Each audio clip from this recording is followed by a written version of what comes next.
What's up, guys? This is Keith Kelfis with the Untrapped podcast. And, man, we got the guest of all guests on the show today, Doc. Anyways, what's up, man? We got Andrew Sontag, and he's been a close friend of mine for almost a decade now. What's up, Andrew? What's up? How are you? Very well. This is going to be a serious show. We're going to get right into facts and figures and details, and I want to tell you a little bit about Andrew, and I'll tell you a little bit about herself. So let me sit down. You can also watch this on the Untrapped Podcast YouTube channel. We're in the studio right now, the brand new studio, and wherever you're listening to this right now, there you are. So Andrew and I met, I don't know, almost 10 years ago. He had a tanning salon, small business owner. He was flipping cars, hustler. I was just getting my landscape business off the ground. Now, actually, I still working. I think it was pre-landscaping business. I think you were still working for someone else, right? Doing landscaping. Yeah. I think it was a couple. Music, bro. Oh yeah, you were. Yeah, but it was a couple years into us meeting. I think you finally were like, I can't work or I can't work for someone anymore. I got to do my own thing. And then I think you came in. Didn't you have like a camera? I think you said the camera was the only thing you had left to your name, and you were like, it's worth $400. Well, what do I do? And I was like, go start your own business. And you did. That was the bottom from the ground up, basically. So, Andrew is stuck behind the counter at this tanning salon. This dream turned into the nightmare. All the Kiyosaki books of being being the self-employed slave of your own business. And you were dreaming about doing real estate. Well, I guess I always had a dream to do real estate in a sense of like I always wanted to flip houses. I think even prior to being in the tanning salon business, I would watch those shows on whatever it was back then, I can't even remember, of flipping houses. And I always wanted to do that. And I really didn't know any numbers behind it or anything, but it was, I just liked the idea of buying a house, fixing it up, and selling it, That always intrigued me.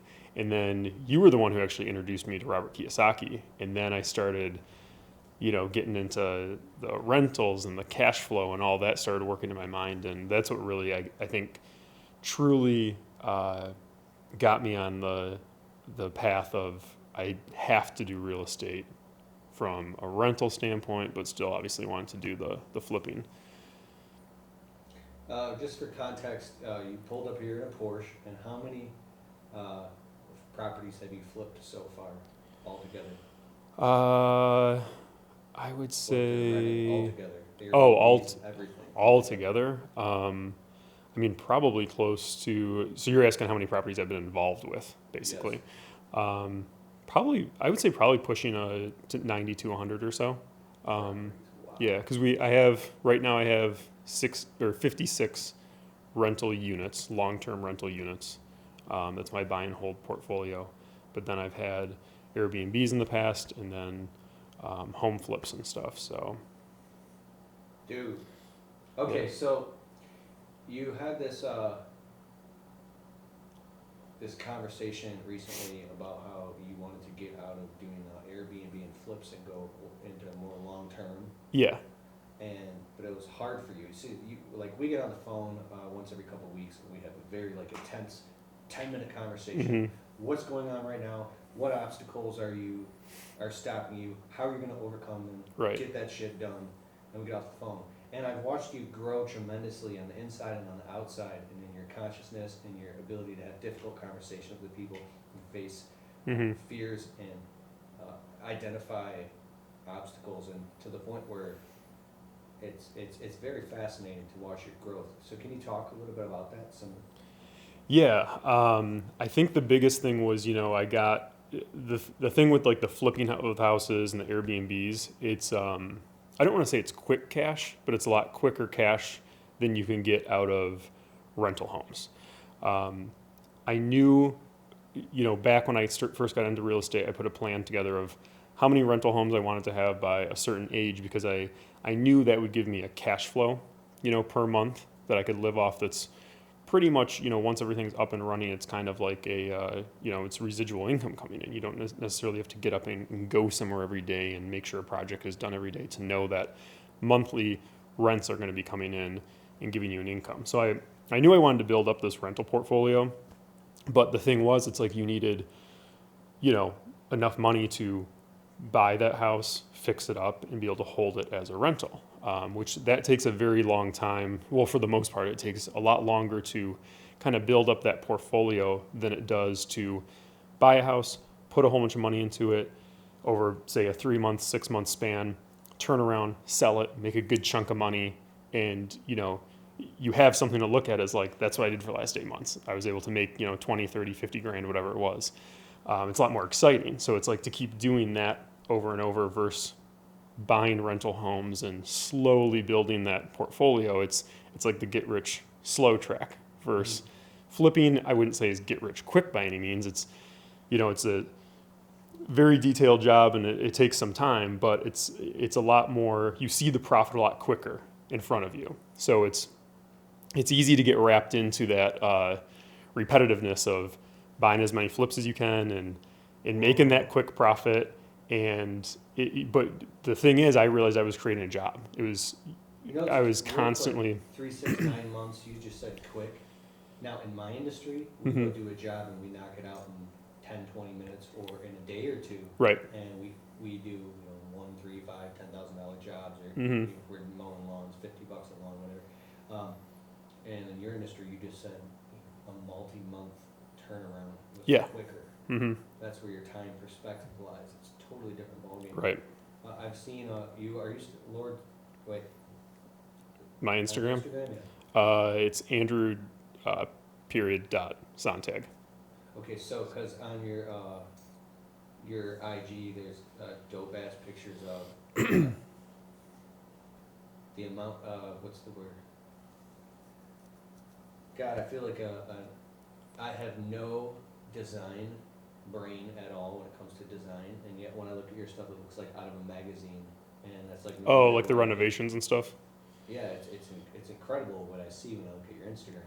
And my wife, we're doing some remodeling around our house, and she said that if Andrew came here, he would know exactly what to do right away.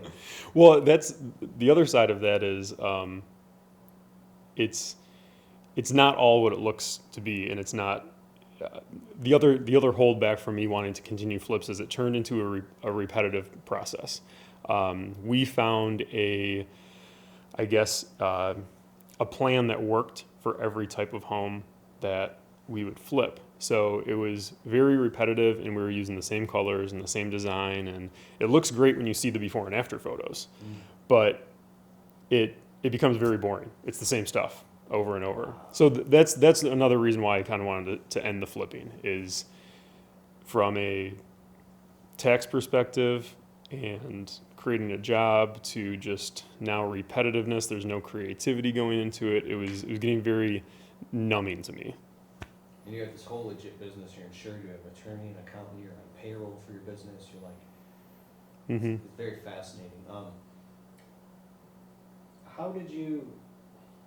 You know what? Let's not get deeper into you. Let's talk about, because it is interesting thing on these shows. Like, let's get right into how does somebody get into real estate, and what does it look like when they're going from having no experience and they want to get into real estate and flip their first house, Mm-hmm. or rent out their first house. What's the better path to take depending on the economy, and then what does it look like at your level? Yeah, I think it really depends. The economy is very important. It also, I think, is important as to where you want to go in real estate.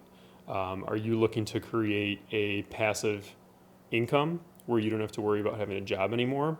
Or are you looking to create a job for yourself? Because a lot of people like to, I should say, I for one want to create, a passive income so I can go out and do what I want to do. Other people want to create a business where they're involved in working every day just for themselves versus, an employee or an employer that they're answering to. So I think that's important, is define what your end goal is. Are you looking to build a passive income for retirement? Are you looking to create a job for yourself for 20 years? and what do you like doing?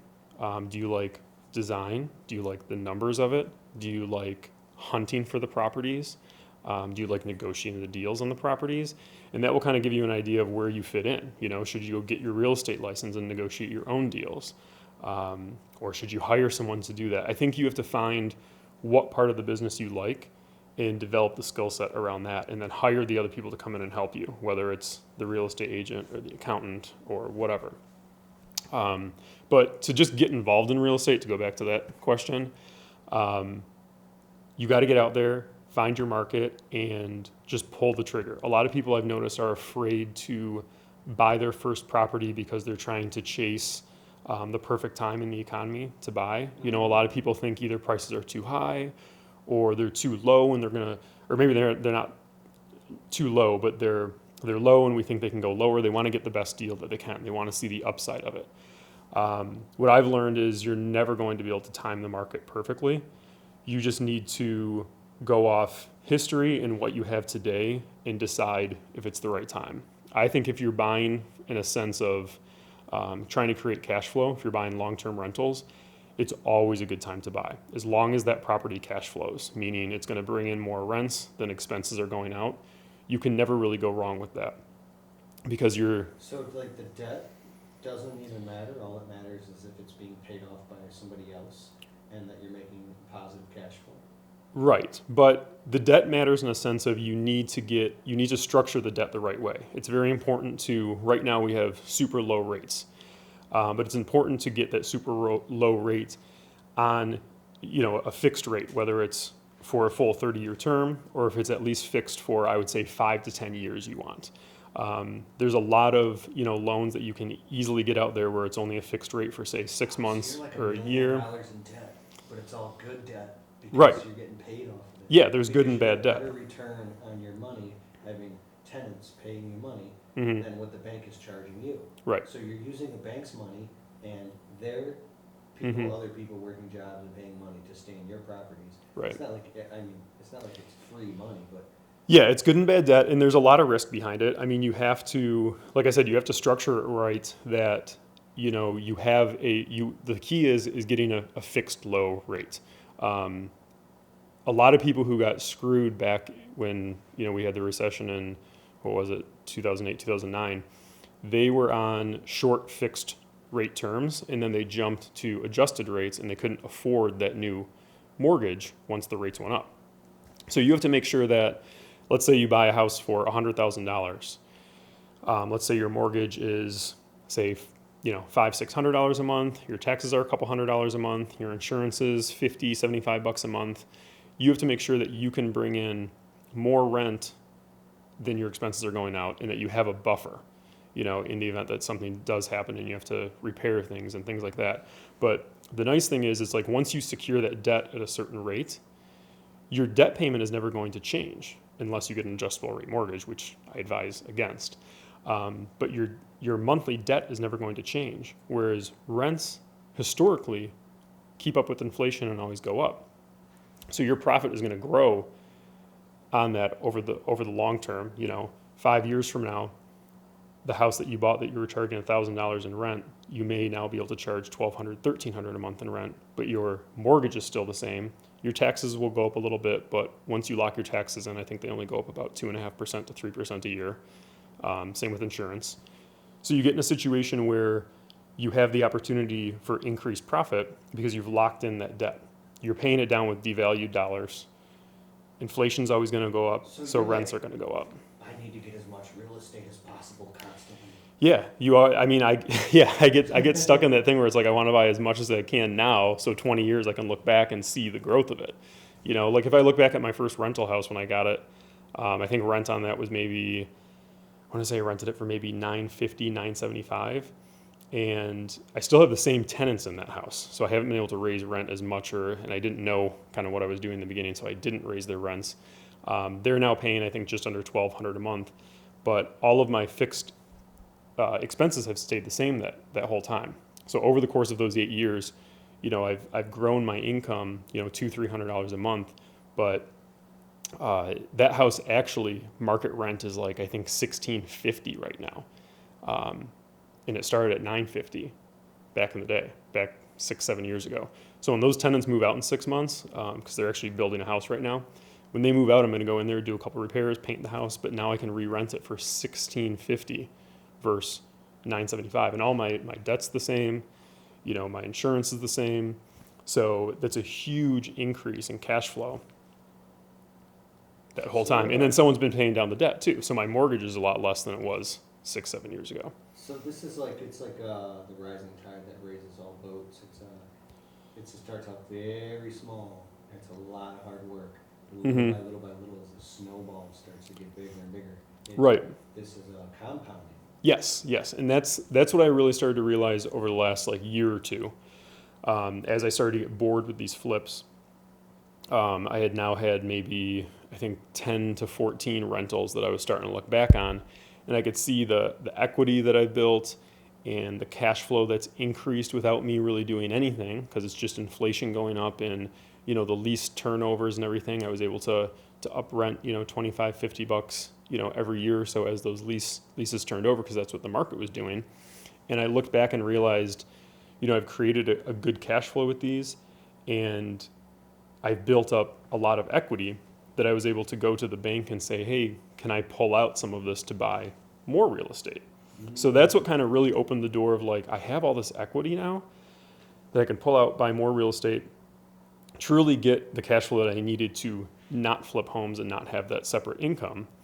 And it made me realize how much more fruitful the long-term rentals are and what they can grow to and compound to versus a flip.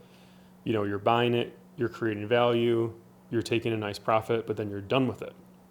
Whereas these rentals, they've built up over time, they've created equity. I can take that equity tax-free, put it into another property, create more cash flow, and I still have the old property that's kicking out the cash flow. And it just compounds and compounds and compounds over time. So I think that's why I've kind of made the turn of trying to steer away from flips, Airbnbs, and go the long-term rental route. That's why Kiyosaki says stop working for money. Right. Work to create, build, and invest in assets. Right. That produce cash flow, Mm-hmm. so you can 4 greenhouses equals 1 red hotel. Can you Right. explain that? Yeah, so basically, you start with your 1 or 2 properties, and as those grow and create equity, you can eventually either sell those and buy 1 big apartment building, or you can take the equity from those 4, 5, 6 houses and use it as a down payment on a small apartment building, and still, hold on to those properties, have the cash flow there, and even though you are taking out a larger debt on it, and now you have maybe another $100,000 in debt on that, your payment, you only have an additional $500, say, on $100,000. So you just have to make sure that's still covered by your rents coming in, which if rents keep increasing, it's covering your larger debt now. So you're still cash flowing on them, you've held on to them, and now you've been able to move on and buy this bigger property and have more cash flow. Why are real estate guys always talking about get away from a single family, get into multi? I think there's advantages to both, but it really depends what you're looking for. I would say on a per unit basis, it's kind of easier to manage the single family homes, but there's a lot of lending advantages, at least that I've seen in the commercial world, which is the multifamily. It's a lot easier once you have your foot in the door and have experience in commercial. It seems a lot easier to get a mortgage on, say, a 12-unit building than it is a single-family home. Because once you get into commercial, which is 5 units or more. Oh, that's what commercial is. Yeah, commercial is 5 units or Whenever more. I hear commercial, I think of Like strip malls, strip malls, which is also shops, commercial. factories. Yeah. I see all go out of business when Amazon blows up. And Mhm. why would you invest in commercial real estate? Yeah, but multifamily commercial is 5 units or more. 4 units or less is still considered residential, and you can still go get a government-backed 30-year mortgage just like you have on your primary home. But where was I going with this? What were we talking about? The advantage of Yeah. of the 5 units Yeah. commercial. So you just have different lending requirements around that, and they more go off your cash flow versus the other comps and what the other properties have sold in the area. I mean, it depends what kind of appraisal you get. They can still go off, comparables, but for the most part, if you bought, the house across the street from you as a house that you're going to turn around and rent out, for you to get a mortgage on that, really there's not going to be a commercial lender. I mean, you could maybe find a commercial lender, but for the most part, you're probably going to get a standard 30-year mortgage on that. In order to get that 30-year mortgage, they're going to say, do you make enough money to afford this home? And you're going to say, well, it's going to be an investment home, which is hard to get some banks to understand. So it's trying to jump through the hoops and get the funding for that. Versus if you buy a 5-unit or more, the bank basically looks at the cash flow of that, of what's coming in, and they look at it as like a business. They say, okay, you want to buy this 5-unit for say $100,000. Your expenses on that $100,000 are going to be say, $1,200-$1,300 a month. But okay, it shows a rent roll because it's fully occupied right now and it's bringing in $2,500 a month. You can afford this. So as long as you have the down payment, we're going to give the loan to you. And then that allows you to go in and you can then create value, which allows you to maybe up the rents a little bit, especially if you buy, a building that's been owned by the same landlord for say 30 or 20 years. And maybe there's some deferred maintenance. Maybe they just never updated the units and they've never raised the rents. You can come in, do a few updates, bring the rents up to market, and then go back to the bank and say, hey, I've increased the revenue, the rents, maybe $1,000, $1,500 a month, and the bank's going to say, okay, that equates to an increased value of the property of say this much, and they'll allow you to take 50 or 100,000 out of that, and then you can go put it elsewhere into another property. I'm smiling right now, if you can't see on the podcast. Sometimes, you notice like somebody who's talking is very knowledgeable and educated, like Andrew with real estate. At some moment, I'm not paying attention to what you're saying anymore. It just becomes like a streamline into my subconscious, and then I start smiling and picturing this like I'm actually watching a movie Yeah. of what you're talking about. And it's like, it's a higher form of learning. And then I started laughing because I realized that if I eventually get into real estate, I'm going to be calling you, Andrew, I'm having a panic attack because I just... Do you have any friends like that? Or anybody who does real estate that... I would say we have a few friends that, have gotten into real estate and they'll call with questions and stuff, but it's always good, I love being able to help people and walk them through. Cause like I remember where I was, at that first or second or third rental, and it's fun, hearing their stories and being able to tell them like, that's not a big deal, don't worry about it. Or, this is how you need to go about managing that issue, or this is what you should have done so that it didn't happen and what you can do moving forward.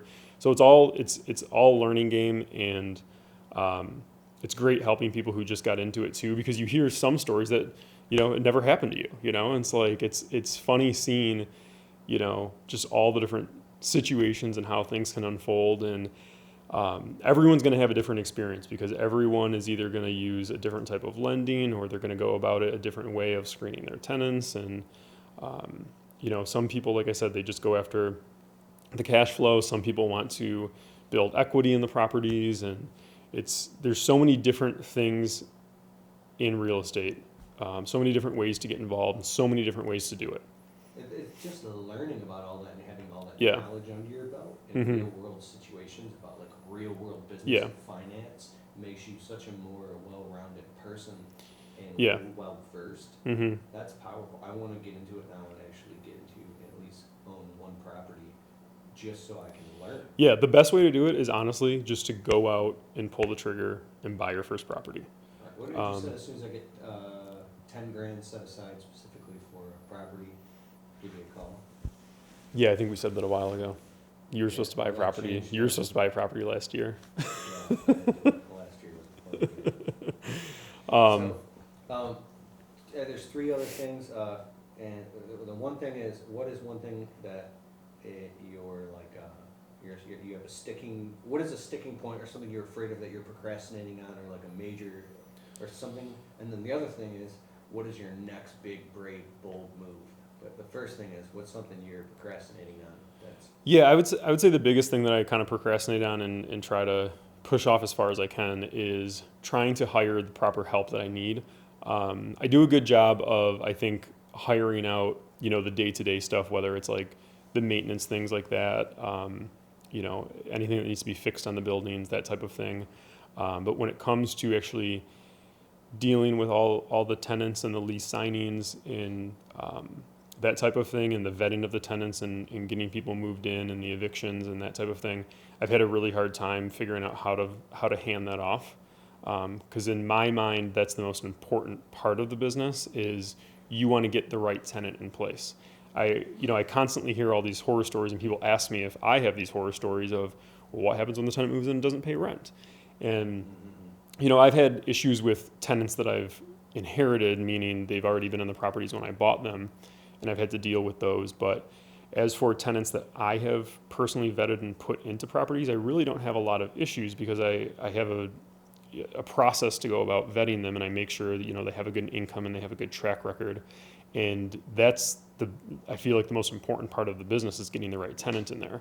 So I've had a hard time, I guess, handing that off because I'm afraid that even if I do hire someone to do it, it's not their business and they're not going to, I guess, follow the process as well as I think I'm doing. And I'm probably totally wrong with that because obviously there's, huge property management companies out there that manage, portfolios of thousands of units, and they're able to hire that out. So it's all of, I need to get over that fear of, It's interesting because you can have an entire checklist manifesto of all the requirements, all the Yeah. things, but you being a great judge of character, talking to the actual person and feeling them out. Yep. When you have a conversation with somebody, you can, at least you perceive that you can feel all the way into their life and Right. what's going on, and you have an intuitive sense of what it's going to be like down the road, and you have to get Right.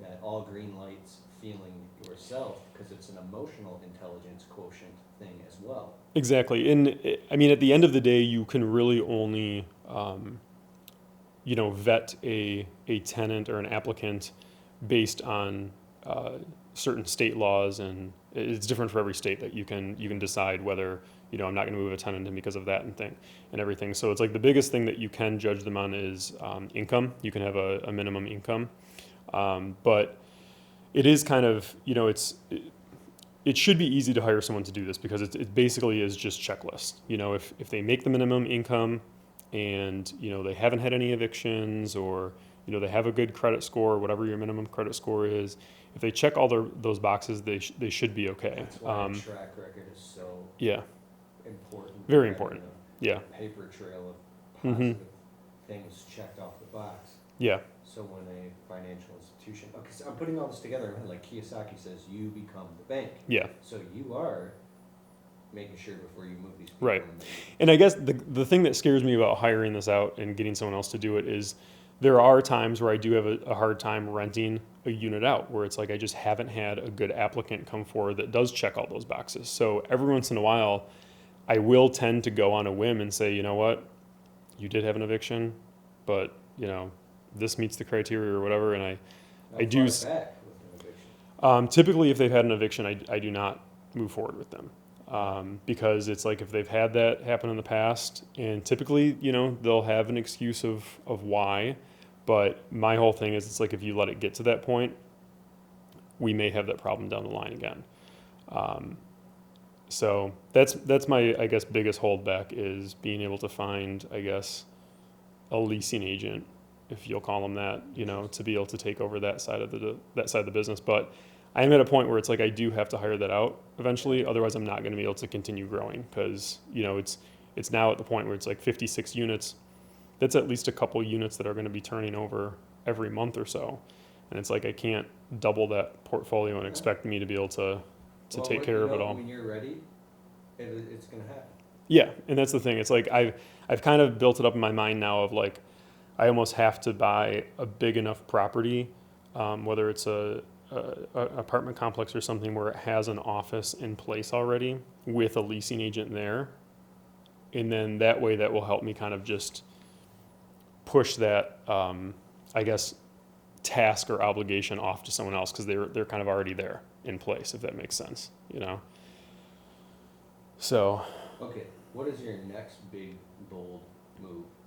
I think it's buying an apartment building that has, it's large enough that it has its own office on site, where there's already a leasing agent there, there's already a maintenance guy there, so I can come in and just say, okay, it's running okay, but these are the changes we have to make, and either, whether it's you re-educate the maintenance guy on what you need done, or maybe change things around of how the leasing agent is doing things. Those people are kind of already in place, so I don't have to worry about now taking those tasks on. I'm just kind of like overseeing and managing it out from there. So that'd be a multi-million-dollar loan? Yes and no. I mean, it all depends on what you buy. I would say, in my mind, you probably need a property with at least 40 to 60 units to be able to have its own office. But yeah, depending on where you buy it, I mean, it could easily be, $1.5 million So I minimum. When I lived in a quote unquote, one bedroom apartment and I had Mm-hmm. a bunch of neighbors, I would be like, who owns this place? Mm-hmm. Are they rich? What? Yeah, and that's the other thing too, is you have to keep in mind, the people who own it, they aren't necessarily rich. Like, even if this year, if I buy a $1.5 million or $2 million property, it's like, I'm not rich by any means. It's just being able to, have that experience to go into the bank and get the loan, having the right backing behind you. Now, eventually, as that portfolio or as that complex performs and you pay your debt down, and yes, you can easily become a multimillionaire, but it takes a long time to build that and get the property running properly and pay down your debt and make sure that you're not overlooking maintenance issues and letting tenants kind of run the show and destroy your property. I mean, it's a job day in and day out. It really is. Mike Diller. You were the one who introduced me to Mike Diller. Mm. What was the name of his program? Evolutions. What was it? It was EVG. What did EVG stand for? Elevation Group. Yeah. Yeah. And you said, bro. And Mm-hmm. you gave the passcodes to it, and I logged in and I watched Yep. all of it, and it would change my life at that point, dude. And Yeah. I took the Mike Diller Yeah, podcast. he was really in on what was his big thing back then? It was the black box of the rich. Remember, he was doing like a podcast or a video series, I would say maybe once a month, where he would interview like a big real estate guy, or he would try to find different investments that the average day-to-day person doesn't have the opportunity to invest in, or maybe isn't even aware of. Yes. Yeah.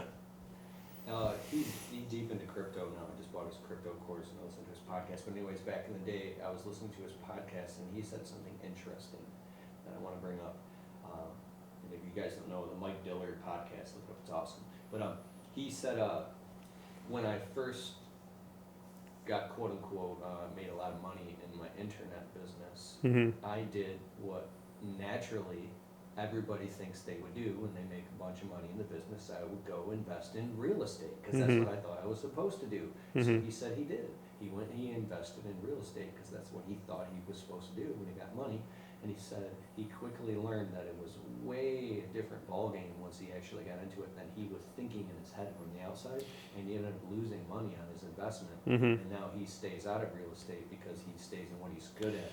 Yeah, and that's actually a really good point you bring up, because real estate is great from a tax perspective and be able to create a passive income, but it is not for everyone. It really isn't. I think I truly have a passion for, and I think this kind of goes back to why I always wanted to flip homes. Is I like buying properties and seeing them evolve and being able to fix them and bring them back to life. I like doing that, whether it's a single family home or a multifamily, and truly contributing to the neighborhood in the city. And because like even if you have a single family home and you just plant flowers out front, or you fertilize the grass for a summer and get the grass green, the neighbors see that and they all start doing that. And that works with multifamily and everything. It spreads, and I love seeing that positive energy going into properties and neighborhoods and that. So I think that's a big reason why I like real estate. And then also, I'm a huge numbers guy, and when you look at the numbers and you see the tax advantages and all these other behind the scenes that the average person driving by never even thinks of. That's what excites me about real estate. So it's not for everyone. Like a lot of people don't like numbers. They don't like the idea of trying to figure out like what can I rent this for and what are my expenses and how do I refinance it and how do I put a down payment. A lot of people can't stand that. And They all don't that like it stuff at is a all. lot of work, Yeah. too. And that's why you get a lot of people who, they do like the renovation side of it and they fail as a house flipper because they can't figure out the number side of it. So real estate is not for everyone, but I think there's a lot of different areas of real estate that you can find a way that can fit in based on what you like to do, whether it's it's 10 to 4. All right, I'm good. Keep going. You can find a way that you can fit in, whether it's maybe you're a CPA and you can do accounting for, real estate guys or multifamily or that type of thing, or maybe you like the design part of it, but you don't understand the numbers of it. So you can maybe go work with an investor and help them, recreate these homes and remodel them and get their rents up or their values up. Or maybe you like the sales side of it, there's a lot of different aspects of So there's real getting estate involved. teams. Yeah. That's the thing. It's like find out, you don't necessarily have to be the team or build the team. Find out where you can fit in with the team, Oh my God, dude, you're teaching me so much right now. This is one thing I want to ask you. I used to do landscape makeovers for your real estate flips, and you called me up and I did quite a few of them, and then I raised my prices so high through the roof, you told me to fuck off. Did you ever find another landscaper? Well, I mean, you have to realize with real estate, that's the tough part is you have to stay, whether it's you're renovating and you're trying to flip a house or you're renovating and keeping it as a long-term rental, the numbers have to work. The number is the most important thing. So when you have a budget, you have to stick to that budget. And for the most part, you can't afford to pay your retail prices, whether it's on, rental homes or houses that you're flipping. So you have to find those bargain prices. And no offense to you or whatever, but No, you you're a hustler, bro. you had built up your business enough that you could now charge real, high retail rates, whereas an investor can't pay those high retail rates. No. And the same went for like our painters, our drywallers, our tile guys. Like a lot of our contractors that we use, they give us an investor rate because You they. penny pinching motherfucker. Well, Dude, this guy can fucking split a fucking hair and then split it again. Your negotiating skills and your ability to sift through bullshit is so good. Well, and that's the thing too. It's like you want to make sure that the contractor, whoever they are, whether it's the landscaper or the tile guy or the drywall guy, Yeah. they need to be able to make money. You can't, and that's the other thing I learned too, is because in the beginning we would go for the cheapest, most inexpensive quote, knowing that it would fit in our budget. But then we found out some of those guys didn't know how to quote their jobs, and they were truly going in the hole doing that job. And they would either stop midway and go do another job that would make them money because they had to make money. They had to feed their family, they had to pay their bills. And so we found out that we did have to find a happy median of You have a lot of we experience with gotta make sure the contractor is able to pay his bills, is making money, because we want him to be able to finish the job. Like that's the most important part, is you want to make sure everyone's making money, but unfortunately you cannot overpay as an investor. You can't pay those top retail prices that someone would be paying to remodel the bathroom in their $5,000 square foot home. My favorite saying: "Get in where you fit in." At that time, you were getting in where you fit in, and you were attracting each other, you and those contractors, and it was a great. Yeah. In the beginning, that's a very good way to look at it. My inexperience was attracting those inexperienced contractors. Very good way to look at it. I made this video on my YouTube channel where I was like pissed off and like vengeful and like all my first customers. I'm talking about you. Yeah, I'm talking. All my first customers, they took advantage of me and they knew it.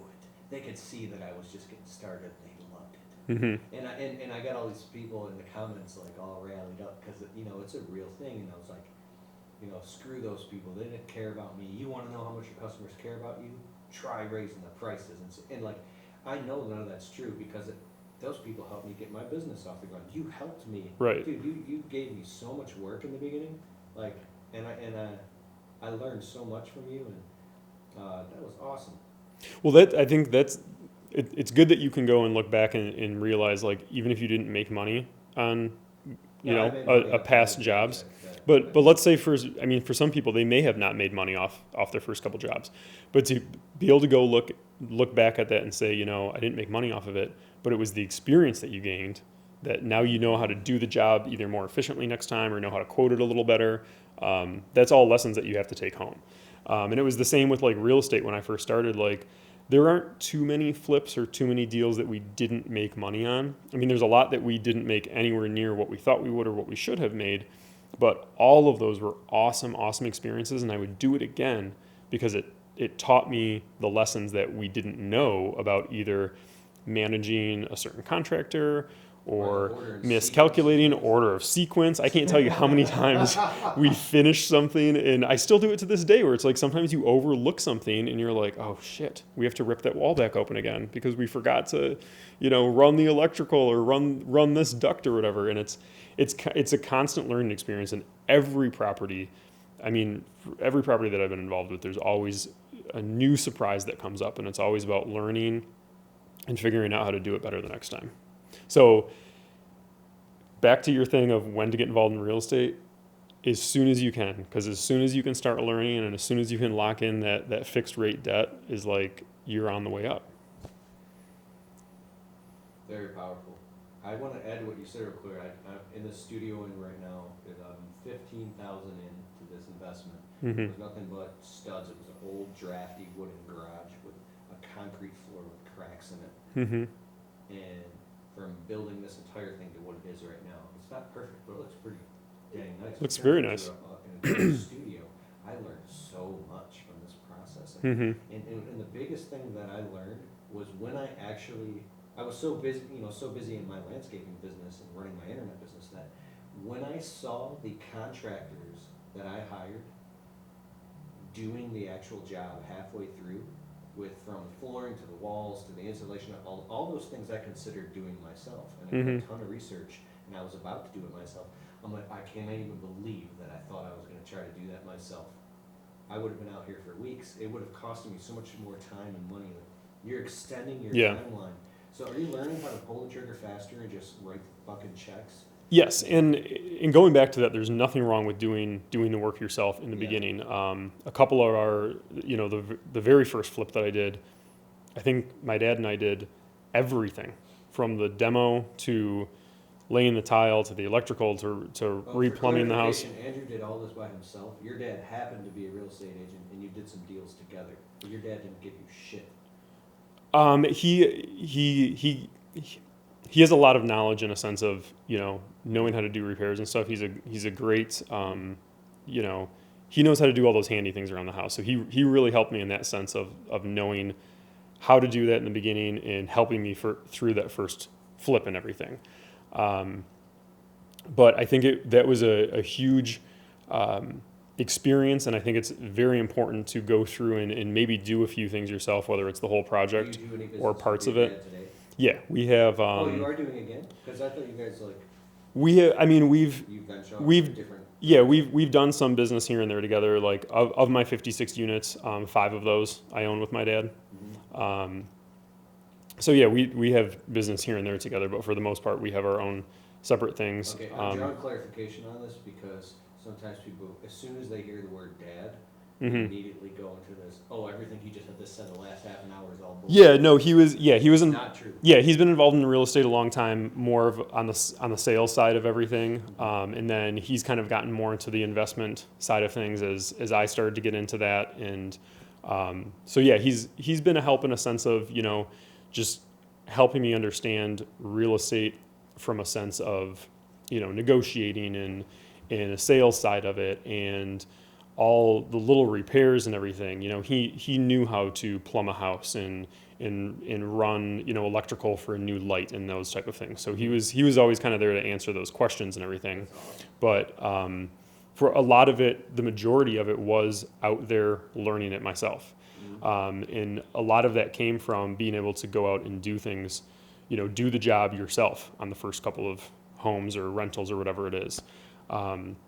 And now with YouTube, YouTube was around when I started doing this, but not in a sense of today. Today, you can literally look up a YouTube video on how to tile a bathroom floor. And it's like you can sit there and watch the video and do it step by step.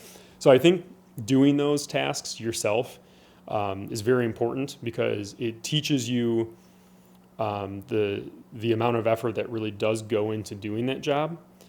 It kind of teaches you how long it really does take, what the materials cost. So it allows you to negotiate with your contractors a lot easier because now you know how long it takes, you know what materials it truly takes.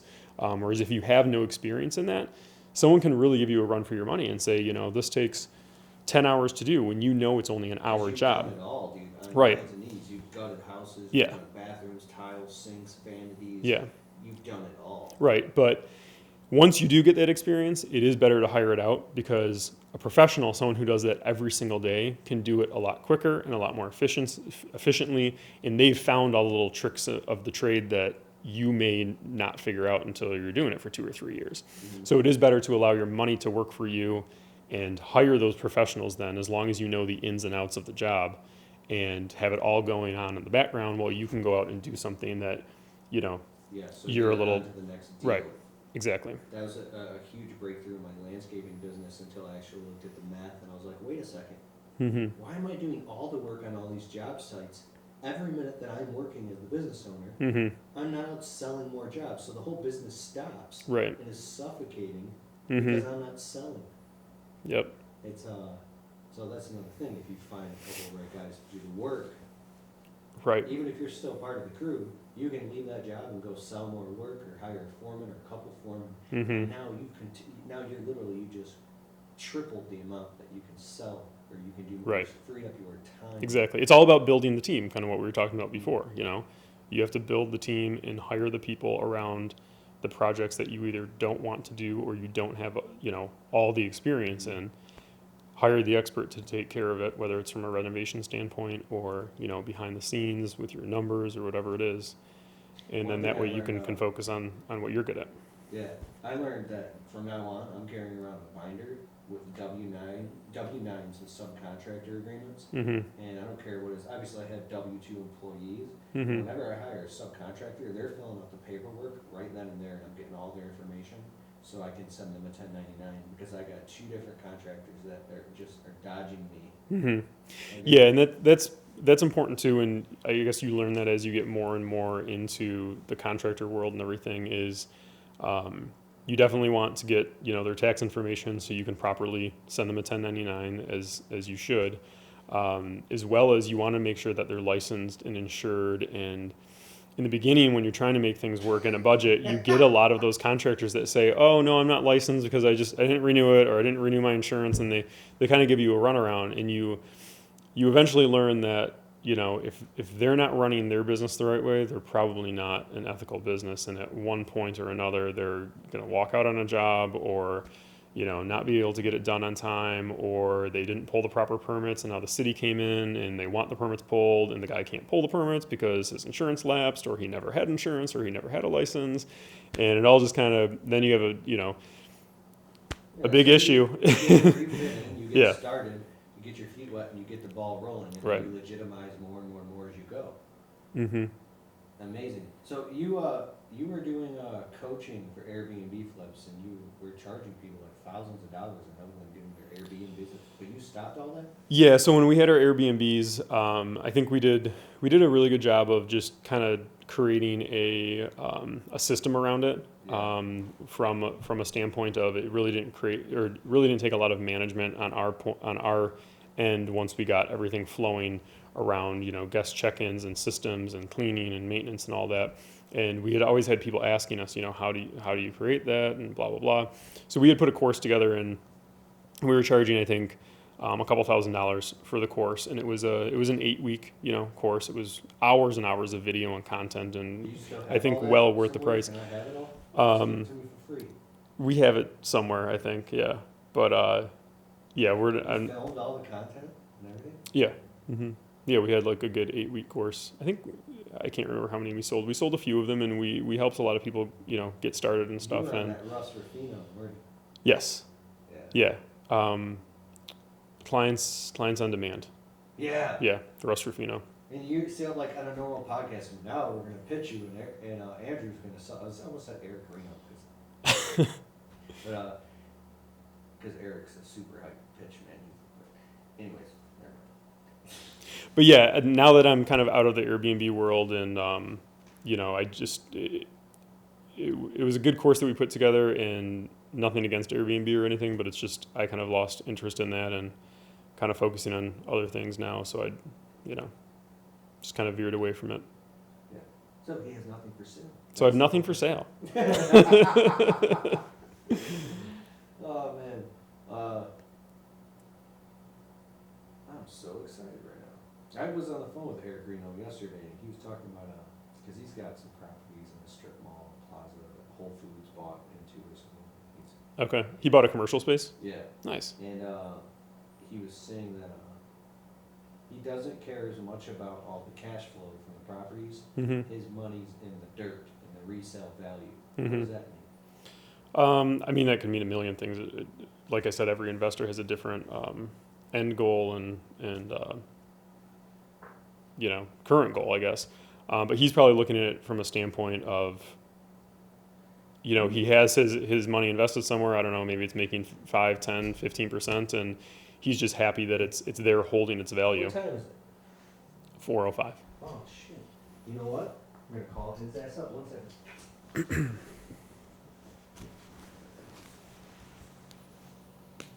Hey guys, check this out.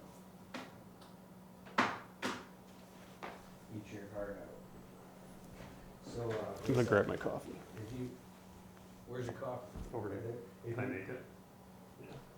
if you look at my podcast with Paul Jameson and Brian's Lawn Maintenance, we got this thing called the Rodecaster Pro. So it's like a total workstation that's an actual podcast studio. It's like $600. So I should be able to hook this up, and we can call Eric. Did you have a call at 4:15 or 4:30? Yeah, I do, but I haven't.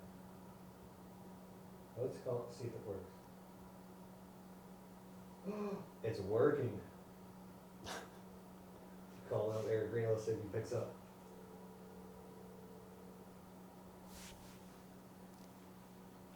We'll call it Eric, he doesn't even know.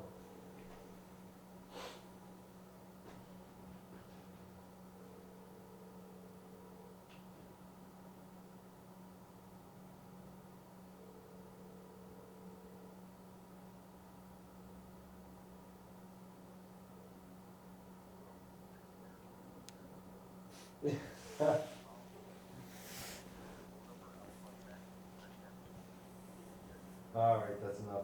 So Eric's in Florida right now with his family, running his business from a cell phone and a laptop. That's awesome. And now that he's there, he's like, dude, I gotta have freedom. So, Yep. man, here's one thing that I've been doing is reaching out. I'm reinvesting money I make on the internet into doing things that I could never do before because money gives you access. So reaching out to like a big influencer and offering them $500 or $1,000 just to get on the phone with them for an hour Mhm. Zoom call. And I got one today in about 25 minutes with a guy, I can't say his name, but I've talked to a few high profile people that have given me monumental advice because most people are trying to contact them for free advice, like a leech. Right. I'm not trying to say anything bad about anybody, but there's this, Russell Brunson from ClickFunnels says, you have your Dream 100 list. He says, when you reach out and offer somebody $1,000 to talk to them for an hour, say, what's your PayPal? I'll send you $1,000 right now, no strings attached, I don't wanna be friends, I just wanna talk to you half an hour, 45 minutes, and, cause I'm, money talks, and Mhm. you'd be surprised at the level of people that say yes, so I was on the Yep. phone with, and it's, in the level of, the high level information they can give you that's topic specific and to see right where you're at, what it does is it compresses time for you. So Right. you're writing a check to compress time. Is there anybody that you? Yeah, I would say any big real estate guy. Who's that? I can't remember his name right now. Who's that one guy on YouTube that I always send you? The really wealthy guy, the big guy in Florida. Oh, that What is guy's his name? amazing. What is his name? He's so brash too. He's standing in front Yeah. of this mansion in Miami. It's like $50 million off the Mhm. water. He's like, it's just everything goes up. Electric bill, $1,000 a month. Yeah. Water bill, $1,000 a month. Everything. I'm paying $50,000 a month to live here. Yeah, I can't remember his name right now. I don't know why. But I would love to talk to him because he's involved in, from my understanding, he kind of started the same way, whether it was like small multifamily and kind of built his way up into very large multifamily and now commercial properties where it's triple net leases and that type of thing, which is, buying say a Walgreens, and leasing it back to them. And there's, eventually I'd like to get in on that level of commercial where, you own these He said triple net. Walgreens? Mm-hmm. Tom Wheelwright just talked about that in his book Tax Free Wealth. Kiyosaki's buyers. He says that so when you real estate guy, Walgreens buys the property Yep. and then they sell it to a real estate holding company and then they lease it back from them. Yeah. Makes So Walgreens doesn't want to have to deal with, owning the property. So they do what's called a triple net lease, and they lease it for, say, a 25-year term, and they sell the property to an investor. So you essentially become, the landlord for Walgreens for 25 years, and then, but if Walgreens ever moves out, that's your property, you own it. You have to, figure out how to fill it and, go on from there. But it can be very lucrative, and I just don't understand. There's a lot of ins and outs of triple net commercial that I just don't understand, whether it's from a lending standpoint or end game of exiting those properties and that type of thing. But this one guy on YouTube, can't remember his name, whatever it is, he's kind of involved in all that kind of real estate now, and I would love to talk to him just for 30 minutes and say, what's the exit? How do you finance these things? Yeah. He does a lot of interest only loans, which Uh-huh. in my perspective isn't the safest thing to do, but he's clearly been in the game for a very long time and feels that they're a necessity to run his business. And I'd love to know why. Like, what's the reasoning behind that? What's your safe haven? Like, how do you know you're not going to go bankrupt tomorrow? Doing interest only loans and not paying down the debt. And but obviously there's a lot of info that I don't know that he does know that's why he does that. Reach out to him, offer him $1,000. Once you get him on the phone, he'll probably want to stay in a little bit longer. Mm-hmm. And money talks. Yeah. Say, dude, I'll wire you $1,000. I just want to talk to you for 30 minutes, Mm-hmm. and then take notes or record the call. And Yeah, it'll absolutely. compress time. I will do that. All right, so, all right, guys, we're gonna wrap up the show. Thanks, Yep. Andrew, Thanks for having me on. and you can probably go on YouTube and look up Andrew. I've had some vlogs of him in the past, and then here within the next, I don't know, couple months, I want to show up with the camera on one of your sites and follow you around if that's cool with you, and Yeah. do a vlog with you and on site talking about you just taking us on a tour through your day. 'Cause it's Yeah, for sure. fascinating what you've done. Yep. Sweet. All right. See you guys.